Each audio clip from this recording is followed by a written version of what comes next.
Hi all, വരുന്ന പരീക്ഷകളിൽ ചോദിക്കാൻ സാധ്യമായിട്ടുള്ള ഒരു കറണ്ട് അഫയറുമാണ് ഞാൻ ഇന്ന് വന്നിരിക്കുന്നത്. അപ്പൊ നമുക്ക് നോക്കാം, സംസ്ഥാന വയോജന കമ്മീഷൻ. എന്താണ് സംസ്ഥാന വയോജന കമ്മീഷന്റെ പ്രസക്തി?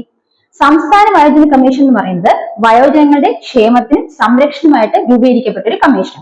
ഇത്തരത്തിലൊരു കമ്മീഷൻ രാജ്യത്ത് ആദ്യമായിട്ട് രൂപീകരിക്കപ്പെട്ടത് കേരള സംസ്ഥാനത്ത്. സംസ്ഥാന വയോജന കമ്മീഷൻ രൂപീകരിക്കപ്പെട്ടത് എവിടെയാണ്? ആദ്യമായിട്ട് സംസ്ഥാന വയോജന കമ്മീഷൻ രൂപീകരിക്കപ്പെട്ടത് കേരളത്തിലാണ്. 2025 രൂപീകരിക്കപ്പെട്ടത്. അപ്പൊ 2025 രൂപീകരിക്കപ്പെട്ട ഈ കമ്മീഷന്റെ ആസ്ഥാനം എന്ന് പറയുന്നത് തിരുവനന്തപുരമാണ്. ഇനി സംസ്ഥാന വയോജന കമ്മീഷന്റെ പ്രധാനപ്പെട്ട അംഗങ്ങൾ എന്ന് പറയുന്നത് 5 അംഗങ്ങൾ, ചെയർമാൻ ഉൾപ്പെടെ 5 അംഗങ്ങളാണ് സംസ്ഥാന വയോജന കമ്മീഷന് ഉള്ളത്.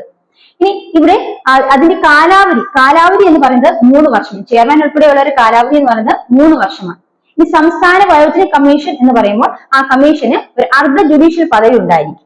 ഇനി അതുപോലെ അവിടെ ഒരു ചെയർമാൻ അല്ലെങ്കിൽ ചെയർപേഴ്സൺ ഉണ്ടെന്ന് പറഞ്ഞു. ആ ചെയർമാൻ അല്ലെങ്കിൽ ചെയർപേഴ്സന് ഒരു ഗവൺമെന്റ് സെക്രട്ടറിയുടെ പദവിയും കൂടി ഉണ്ടായിരിക്കുന്നതായിരിക്കും.